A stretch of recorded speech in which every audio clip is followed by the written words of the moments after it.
कुख्यात दुर्लभ कश्यप की मौत के बाद कैसे सोशल मीडिया ने उसे जिंदा कर दिया।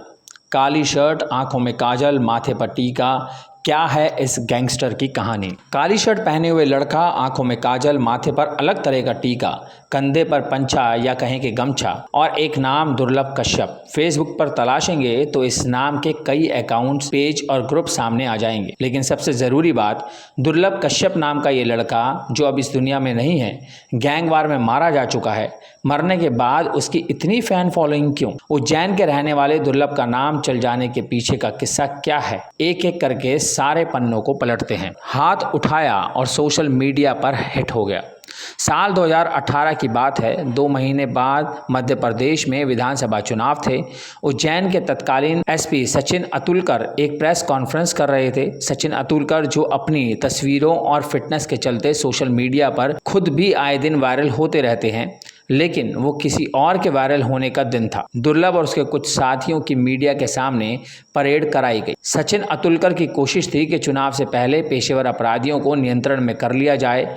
उस वक्त दुर्लभ 18 साल का भी नहीं था। मीडिया वाले उसके चेहरे से अनजान थे। प्रेस कॉन्फ्रेंस में से एक पत्रकार ने सवाल किया, इन लड़कों में से दुर्लभ कौन है? अतुलकर का जवाब आया, वो खुद हाथ उठाकर बताएगा। फिर फटी शर्ट वाले दुर्लभ ने बहुत अलग अंदाज में अपना हाथ ऊपर उठाया। यह वीडियो सोशल मीडिया पर वायरल हो गया और यही वक्त था जिसके साथ दुर्लभ सोशल मीडिया पर लोगों के बीच पहचान हासिल करने में सफल हो गया। दुर्लभ और उसकी गैंग के साथियों को राष्ट्रीय सुरक्षा कानून यानी NSA के तहत सूबे के अलग अलग जेलों में बंद किया गया। दुर्लभ को शुरुआत में जबलपुर जेल में भेजा गया।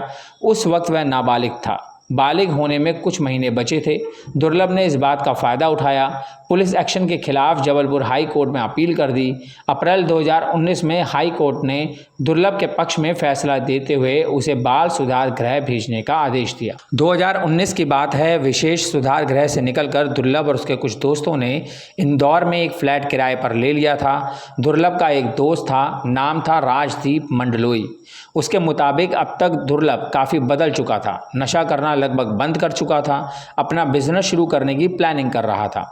लेकिन कुछ महीनों बाद लॉकडाउन लग गया और फिर सभी को उज्जैन लौटना पड़ा। सितंबर 2020 में लॉकडाउन खुल गया। नाइट कर्फ्यू जारी था। इस महीने की 6-7 तारीख को दुर्लभ ने अपने साथियों को अपने घर पर बुलाया खाने के लिए। खाने पीने के बीच उसके दोस्तों की सिगरेट खत्म हो गई। रात में चलने वाले चाय के ठिए भी बंद हो चुके थे। इसी बीच दुर्लभ का एक दोस्त बोला कि मैं हेलवाड़ी इलाके से आ रहा हूँ, वहाँ एक चाय की दुकान रात भर खुली रहती है। बस दुर्लभ और उसके साथी बाइक पर सवार होकर हेलावाड़ी निकल गए। हेलावाड़ी उज्जैन का वो इलाका है जहाँ हेला मुस्लिम समुदाय के लोग बड़ी संख्या में रहते हैं। यहाँ दुर्लभ का एक विरोधी गैंग भी सक्रिय हुआ करता था। इस गैंग ने अपना नाम रखा था कुत्ता कमीना चीज। शॉर्ट फॉर्म खुद को इस गैंग के सदस्य KKC ग्रुप बुलाते थे। इस गैंग का लीडर था रमीश।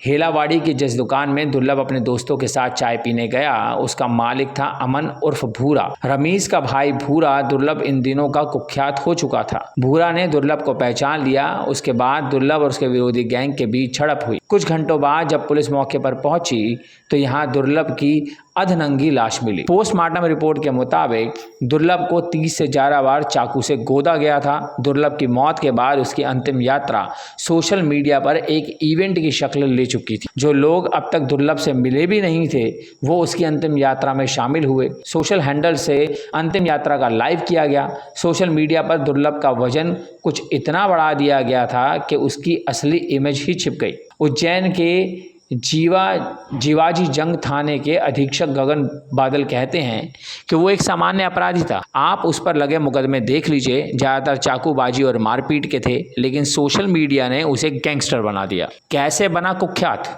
इन सब के बीच एक ज़रूरी सवाल जो आपके मन में भी आ रहा होगा कि दुर्लभ कश्यप के साथ कुख्यात जुड़ा कैसे।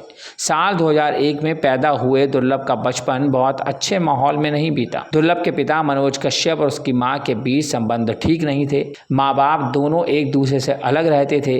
दुर्लभ अपनी माँ के साथ रहता था। उज्जैन में एक नामी स्कूल में पढ़ रहा दुर्लभ 10वीं तक आते आते नई राह की खोज में जुट गया। नतीजा ये हुआ कि उसका पढ़ाई में मन नहीं लगता। 10वीं में वो फेल हो गया। साल था 2016। उज्जैन में संघर्ष का आयोजन था। यहीं से दुर्लभ का उभार शुरू हुआ। उज्जैन के फ्रिंगज से हर साल 26 जनवरी को दुपहिया वाहन रैली निकाली जाती है। दुर्लभ भी इस रैली में शामिल हुआ था। डीजे, खाने पीने का इंतजाम की जिम्मेदारी दुर्लभ पर थी। गणतंत्र दिवस की शुभकामना वाले पोस्टर भी छपवाए गए थे जिसमें दुर्लभ की फोटो थी। पॉपुलैरिटी के बीच एक सनक जिंदा हो रही थी। स्थानीय बदमाशों में अलग दिखने की दुर्लभ ने हर छोटे बड़े बदमाश से मेल जोल बढ़ाना शुरू कर दिया। मुलाकात हुई हेमंत उर्फ बोखला से, फिर दुर्लभ अपराध के रास्ते पर चल पड़ा। फरवरी 2017 में दुर्लभ पर पहली बार पुलिस ने मामला दर्ज किया था। तब दुर्लभ ने अपने साथियों के साथ मिलकर 18 साल के एक लड़के पर चाकू से हमला किया था। इस घटना में सामने वाले लड़के को कोई खास चोट नहीं आई थी। पुलिस के मुताबिक उज्जैन का दानी गेट इलाका डागर और टाक परिवार के बीच दबदबे की लड़ाई का गवाह रहा है। इस लड़ाई की मुख्य वजह है उज्जैन में कार्तिक मेले में उठने वाला पार्किंग का ठेका। हेमंत बोगला के जरिए दुर्लभ डागर परिवार के करीबी राहुल किलोसिया के कांटेक्ट में आया था। किलोसिया को अपना कारोबार चलाने के लिए लड़कों की जरूरत थी। दुर्लभ और उसके साथियों को पनाह दी जाने लगी। किलोसिया ने उज्जैन के बाहरी इलाके में मौजूद एक फार्म हाउस को दुर्लभ और उसके साथियों के लिए खोल दिया था। गैंग के लड़के यहाँ आते और शराब गांजे के नशे में डूब जाते।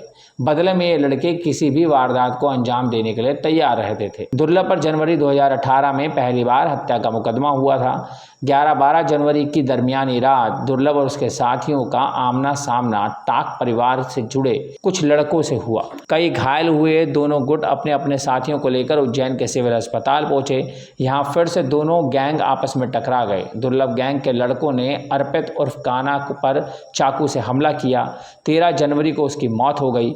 इस मामले में दुर्लभ और उसके साथियों को आरोपी बनाया गया। दुर्लभ और उसका साथी राजदीप उस वक्त नाबालिग थे, जिसकी वजह से उन्हें उज्जैन के बाल सुधार गृह में भेज दिया गया। 4 महीने काटने के बाद दोनों को इस केस में जमानत मिल गई। दुर्लभ का साथी रह चुका एक लड़का बताता है कि दुर्लभ को फोटो खिंचवाने का बहुत शौक था। वह उज्जैन के अलग अलग पेशेवर फोटोग्राफर से अपनी फोटो खिंचवाता था। दुर्लभ और उसके साथी दानी गेट इलाके में उस जगह बैठा करते थे जहाँ दाह संस्कार किया जाता था। दाह संस्कार करने वाले कुछ लोग काला पंछा यानी गमछा कंधे पर डाला करते थे। वजनी दिखने के लिए यह गैंग के लोगों ने भी गमछा डालना शुरू किया। पंछा और टीका दुर्लभ गैंग की पहचान बन गया। दुर्लभ कश्यप जिंदा है। 20 साल की उम्र और 11 मुकदमों वाला दुर्लभ कश्यप गैंगवार में मारा गया। क्या वाकई में वो मर चुका है या कहीं जिंदा है?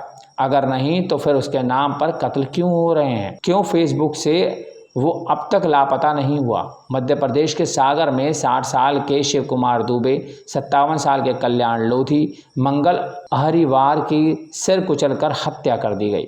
अगले दिन सोनू वर्मा नाम के युवक का भी मर्डर हो गया। एक बात कॉमन थी, ये सभी चौकीदार थे। कतर में एक नाम खुला 19 साल के शिव प्रसाद ध्रुवे का। उसे भोपाल का कोहे फिजा इलाके के बस स्टैंड से अरेस्ट किया गया। शिव प्रसाद ध्रुवे ने जो नाम लिया वो सुन पुलिस चौंक गई। उसने बताया दुर्लभ कश्यप की तरह मशहूर होना चाहता था। गिरफ्तारी के दौरान ध्रुवे पुलिस से हंसते हुए बोला, एक और को निपटा दिया। काम के वक्त सोना मुझे पसंद नहीं। जितने भी चौकीदारों की हत्या की गई वे सब काम के वक्त सो रहे थे। दुर्लभ गैंग का एक और सदस्य चैन बोहरा 14 जुलाई 2022 को इंस्टाग्राम पर लाइव देखा गया। चैन और उसके साथी पार्टी कर रहे थे। इस पार्टी से 2 रोज पहले ही चैन और उसके साथी ने इंदौर में अनिल दीक्षित नाम के एक हिस्ट्री शीटर पर गोलियां दागी थी। जिस रोज इंस्टाग्राम पर लाइव था उसी दिन अनिल की मौत हुई। चैन ने इस वारदात को अंजाम देने से पहले इंस्टाग्राम पर ऐलान तक कर दिया था। पुलिस ने इन पर 30-30 हजार रुपए का इनाम घोषित किया। दोनों को 10 दिनों के भीतर अरेस्ट किया गया।